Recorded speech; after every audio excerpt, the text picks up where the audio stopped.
Let's look at the development. Of course, a situation where a former president of Nigeria, talking about Goodluck Jonathan, have revealed how Boko Haram once choose Muhammadu Buhari to be their negotiator. Because we understand that Jonathan was in the saddle when the activity of Boko Haram was very high. And as you have it, Jonathan have gotten the opportunity to tell Nigerians what happened in his time. But just stay with me as I bring up to speed with what he said according to the Punch newspaper. He said, Boko Haram once choose Buhari as negotiator, says Jonathan. He go further to say that as President Goodluck Jonathan has revealed that Boko Haram insurgents once nominated former President Muhammadu Buhari to represent them in peace talks with the federal government. Jonathan discloses on Friday at the public presentation of Scars, a book authored by former Chief of Defense Staff General Lucky Irabor, retired, in Abuja. The former president said his administration had set up several committees to explore dialogue with the SEC, adding that in one of such instances, the insurgents named Buhari as their preferred negotiator. He added that based on that, he felt it would have been easy for Buhari when he emerged as president to negotiate with the terrorists to surrender, but the insurgents persisted. From what we can understand, from my own personal perspective, I think I've come to the realization that some of northern leaders nurtured these insurgents, nurtured this terrorism, and today it is a problem for everybody. I can confidently say this because recently we have seen a retired intelligence military officer who have made it very clear that the intention of those who sponsor terrorism is to ultimately Islamize Nigeria. Apart from this, just as you can see on the screen, in the time past under Jonathan, we had a situation where a former governor of Adamawa, Murtala Nyako, once accused government of Jonathan of carrying out genocide against the North. And this is because Jonathan government was decisive, decimating Boko Haram under the leadership of General Ihejirika as the then chief of army staff. So it got to show that actually the North know more than they tell us. Because if somebody who was in a position of authority or as a governor then could accuse federal government of genocide against the North because of the manner they were decimating Boko Haram, it got to show that there are more to issue of terrorism in the North that we do not know. More so, as even Kalbaraje recently have come out clearly to explain that they brought in Fulani militias, as you can clearly see on the screen as well, that they brought in Fulani militias from African countries to oust a Jonathan out of office, to remove a Jonathan out of office. And now currently, a Jonathan is no longer in office. But the question is, why is it not easy for them to tell those they brought in from different parts of African countries to go back that they have removed Jonathan from office? And as we speak, it is a problem for everybody. Now, I understand that Sunday Igboho is saying they should allow him go and fight for the people in Kwara. I'm of the view that he should be given the opportunity anyway. But look at even what came from Buba Galadima recently. That the very reason they even drafted a Buhari into politics was because under former President Obasanjo, that the Yorubas, through OPC, wanted to dismantle what he called Fulani structures in Ilorin or Kwara, as the case may be. And as we speak, Buhari was drafted into politics, and according to Buba Galadima, that they succeeded in achieving that their first aim of stopping the Yorubas from, of course, dismantling the structure, according to him, the Fulani structure in Ilorin or Kwara State. And as we speak, we can clearly see the serious level of insecurity in Kwara currently, occasioned by, of course, Fulani militias.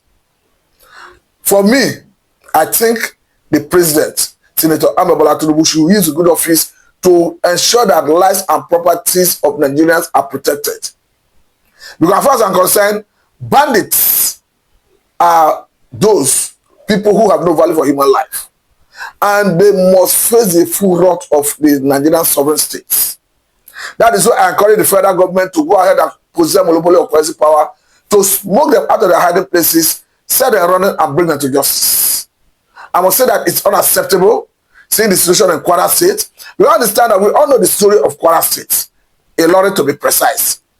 Needless going into the story of Afonja and Jata Alimi, because we understand that, of course, the Inroad was once a Yoruba community under the Alaafin of Oyo, and of course Afonja was seconded to preside over the affairs of Ilorin.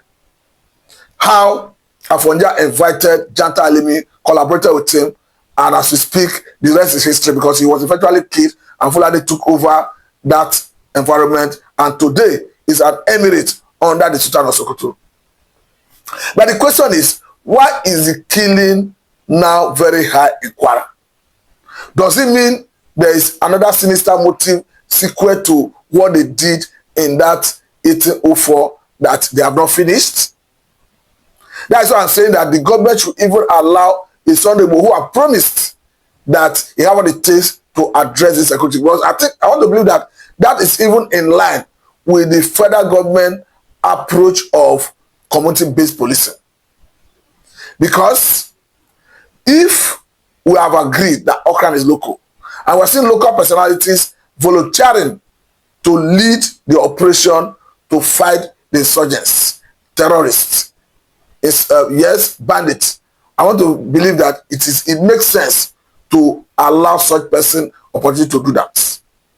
Because for me, the manner we see the North talking about how they deal with this issue of terrorism, insecurity, is baffling me. I said it because even recently, we have seen a former House of Assembly member from Borno State who came out clearly to explain that in the time of Jonathan government, particularly when the election was shifted for 2 weeks to enable the then government push back Boko Haram, of course, they went and brought in missionaries. And according to him, that the missionaries were doing excellently well until Buhari took over in 2015 and sent them packing.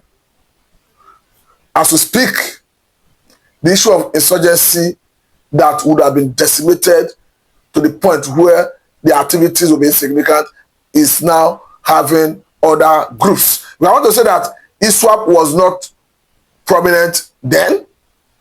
All these Ansar terrorist group were not in the picture.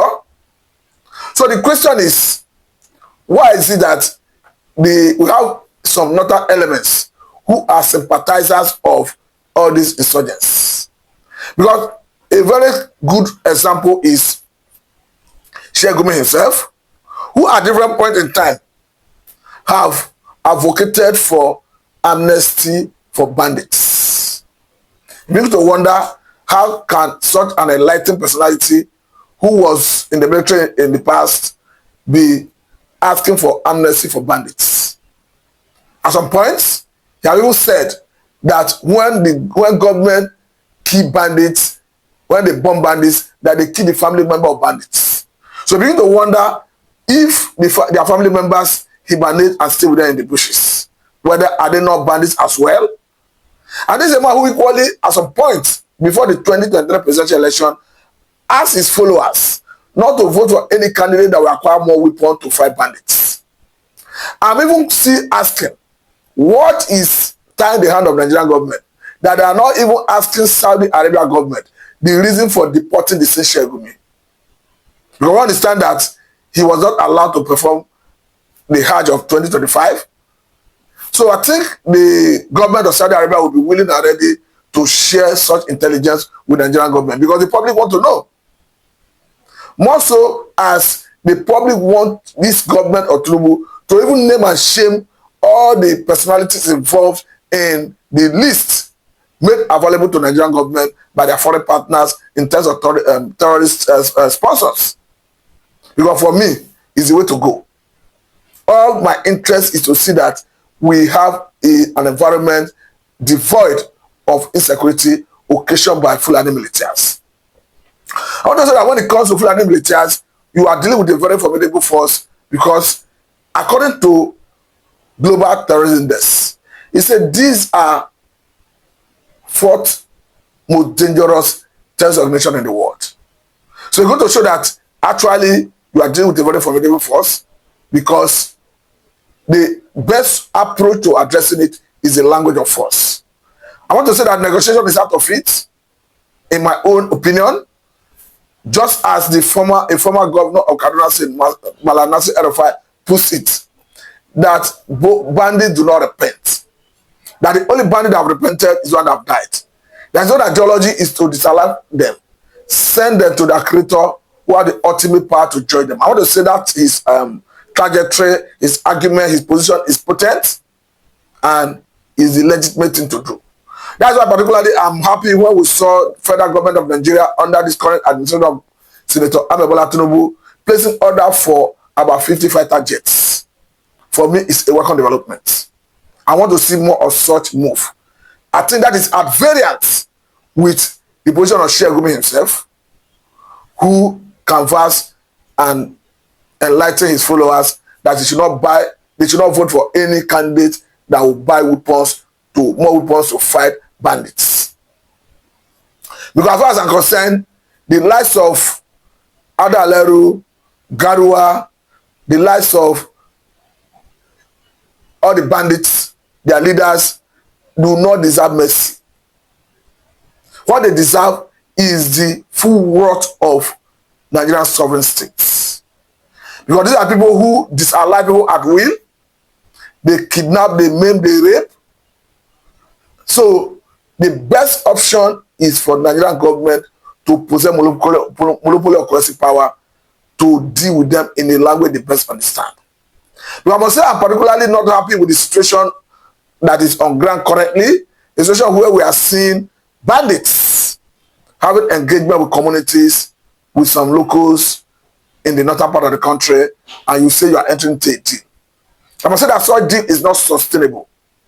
Because even in the recent time, we have seen the one that got broken down, a situation that made the bandits to come back and start abducting people, even in mosques in the northern part of the country, Zamfara to be precise. So it got to show that what you call negotiation is not, there is no genuine on the part of those terrorists, bandits. As far as I'm concerned, the best option is to decimate them. That is why I'm particularly happy when we saw the arrest and prosecution of Ansari terror leaders. I understand that one of them have been sentenced and have been sentenced and jailed on account of illegal possession of firearm and of course illegal mining, and is currently facing prosecution as it has to do with terrorism. That's why I'm saying that let us see Toji Bello, Adaleru, and the co being arrested and having their days in court. Because one thing is certain, as far as I'm concerned, it is either that neutralize the battlefield to act as a deterrent to others, others will be terrorists, will be bandits, or alternatively, let them be neutralized in the battlefield. It's either that neutralized or arrested. Whichever one comes first is a legitimate thing to do. Another angle is let somebody even tell the North that there's every need to educate their children, to give their children the right path of life. I understand that the Jonathan government equally started that trajectory when it started building emergency schools in almost all the nook and cranny of the North. But unfortunately, when the Jonathan left office, the North equally jettisoned the idea. So I begin to wonder, ask, what is the interest of the North? Because for me, when you give the children education, you are equally building the human capital of the region that will equally enable the region contribute meaningfully to Nigerian economy. So why will a people leaders, stakeholders, pride in allowing their youths to wallow in ignorance without proper education. I want to believe, according to some school of thought, that say it's deliberate, just to make them a willing tool for manipulation and subjugation. I think that is what it's turning out to look like. Because ordinarily, you begin to wonder, why will stakeholders in that region deliberately decide not to train their children? Because I understand that in some states in the north, you have as high as 60-something% out of school children. In some cases, 50-something, 40-something, 30-something, 20-something, as the case may be. And you're talking about children that is within the age bracket of 6 and 16 years. And in some instances, that percentage in the state translates into more than 1 million people. As far as I'm concerned, these are potential Boko Haram members who are breeding. These are potential bandits who are breeding. Potential Ansarut terrorist members who are breeding. Because it's very simple. From a psychological point of view, it says the newly born child, that the brain is a tabula rasa, a clean slate on which the caretaker writes anything he or she wishes to write. So the question is, by the time the stakeholders, the parents, the guardians refuse to write the norms of the society to the child, definitely Boko Haram, ISWAP, and certain terror members will help them to write their own value system. I think that is part of the consequence we face as a people. And unfortunately, the insurgency, the banditry we hitherto hear happen in the north is already being seen in the south, because it's currently being exported to the southern part of the country. So that is why all hands must be on deck to ensure that this issue is addressed. For me, I've been a strong advocate that the governors should not just be going by the name of the governors and the chief security officer of their respective states on paper. Rather, that they should be given some level of security power to parade. Because I want to believe that the Forest Guard initiative of federal government have come to give them that energy. We can remember in the past how a Jonah Jang, a former governor of Plateau State, once complained that as a governor he do not command the fly. Understand that he know that as a governor he do not command the security in his state. The commissioner of police is not under his command and control. The director of DSS in his state is not under his command and control, and every other security head in his state are not under his control. Rather, they take order from their respective bosses, who in turn take order from the Office of National Security Advisor. And National Security Advisor reports to the president. I'm not saying that chain of command and control should be jettisoned, but let us have other arrangements, like the Forest Guard or even state police, that can be under the command and control of the state governors.